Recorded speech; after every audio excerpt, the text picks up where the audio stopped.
I know you're supposed to read this. Why am I reading this? But like, why am I reading this? Like, this is what they did at the beginning of time. But like, I don't need to read this right now. Yeah, this is what I fell in the trap of. Like, yeah, you hear all these names banding around like Nietzsche, and you're like, I have to read everything they've done. Your writing at the start was fucking shit. Thank you.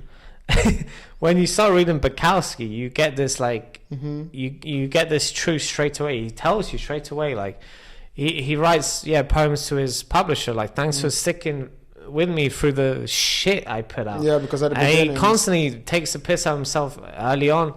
And it's the same with Dostoevsky. His earlier stuff, he was talked about as a joke. Most of these people only make it at the end. At the end, or when they die. Tesla, dickhead, it's all. Yeah. You understand? So, yeah, you must remember that. You must remember that. Yeah, and that's, I think, when it comes to reading like books, also, like, if you go too far ahead, it becomes like not relatable. And sometimes you read, like, some people read for like, because I remember I had like Karl Marx, you know, the Communist Manifesto, and I was like, I get it, like, I want to know everything. Yeah. But I don't need to read that. Like, I know how that ends. Also, am I doing this because like a girl or a friend who I'm trying to keep up with comes in here and sees out the corner of his eye and goes, "Oh, look how Jeff's doing." Look how Jeff, like, just reading. Yeah. If you want to do anything great or important in life, just do it. Whoever notices, notices. 100%. Don't do it. Don't tell people you did it. Because at the end of the day, who gives a shit about you? Exactly. Except from yourself and the people that love you. Yeah. And the millions of people who will give you money. Millions of people give you money. Yeah. That's what I'm Maybe people give you money, and maybe you'll have so much you'll give it away and you'll be happy. Well, no, not to my friends. To my friends who say they don't know me. You need a business loans okay. At low interest. At 0 interest with no time limit.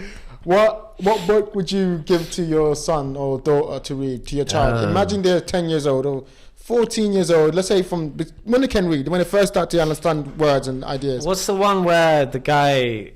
The Bible? Was it Monte Cristo? Yes. Like piratey books. Like, let's go on an adventure, become a man, camaraderie. Yeah, you fight a dragon, you rescue the girl. Like real shit. Like story, but truthful. Like Kinafa. Truthful story. Yeah, shit like that. I wouldn't give them anything too technical. I don't want them to sound smart. I want my kids to feel like like to feel what they feel and just fall in love with that. You know what I mean? It'd be an organic thing. And I want them to think. I don't want my kids to be smart because I want to be able to talk to them and like them. But I want them to think for themselves. You don't want them to be smart? I don't understand that.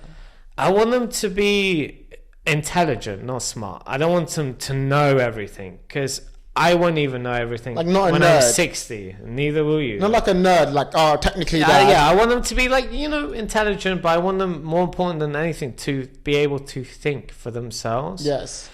Because people will pay someone who can think far more than they'll pay someone who knows things. You know what I mean? Because life, especially the working life, is so dynamic, changes so fast. The person who can adapt, the person who can think independently, critically, that's the person who gets the big bucks. That's the person who takes the most risk. Smart people don't really take risks, do they? No. They just do, it's like invest. Who they know helps a great deal too. Elon Musk is a fucking smart guy, probably one of the smartest ever, but he's a fucking gambler as well, knows he's the independent thinker. I think you're totally right. There's independent thinkers. Doesn't give a shit about anyone. There's two types. Good. There's independent and then there's conventional. Conventional thinkers just full of everyone's ideas, and you kind of be like high neuroticism, which like you think a lot about stuff, but you can be conventional because you just think what everyone else thinks, but a lot about it. Or you can be independent, which is I think what Elon Musk is, where you're thinking so independently from everyone else, you have to have the information, otherwise you go crazy. I think if I had the son, I think I would definitely try to push him towards being an independent thinker. I think I'll just give him books. I saw this really cool thing, right, where this guy would go on trips with his father. It's called the art of the motorcycle maintenance. And this really smart guy would go on trips with his son, And then on the, like when they're about to rest, like they go camping or whatever, he would read very hard books to him, and he would say like, ask me questions. And so like just slowly, maybe he won't get it, but you know, like you'll keep giving that ideas around him, and he's asking you questions he doesn't know. And then through that conversation, he begins to learn to think for himself. You know, and like introduce him to new books, because obviously he's not going to be reading it like sitting there, but if he's engaging in an activity with you, his father, who's like he loves and adores and thinks he's amazing, you know, that kind of like introduces those kind of books to him early. I mean, ultimately, like with everything, you can only, and you have to be a light to yourself. So if you become a father and you stop reading because you're so concerned with your son reading, it's not going to go well. You need to keep reading, you need to keep being interested, and that's how you know, develop a collection. That's how your friends and community develop a collection. And then your son or your daughter will see that, will see how you're fascinated with them or how you treat them. And then they won't ask you for things. They'll know they have everything they need, in a sense, because they have this knowledge of information, of adventure, story.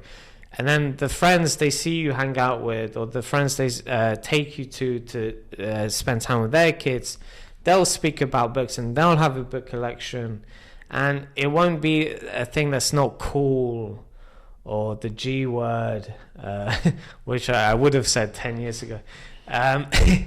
It'll just be like this natural organic. You grow up in a world of books and your parents read books, and it just becomes a part of you. You understand? You grow up around It'll be much better to like have your kid wander into your office or to your personal library and just pick a book, and you're just like, oh son, yeah, that's good, or just don't even tell them, just let them do it. No, I completely agree. I think like that's the idea. When you're talking about that, that's why I envision having my own library and my kid just wandering in and just like picking a book, and he's like, Dad, what's this? And I'll be like, you don't even know. He just picked up my search for meaning, and I was like, hey, sit down, don't worry about it, sit down. Let me bring you some herbal tea. They're going to be here for a while.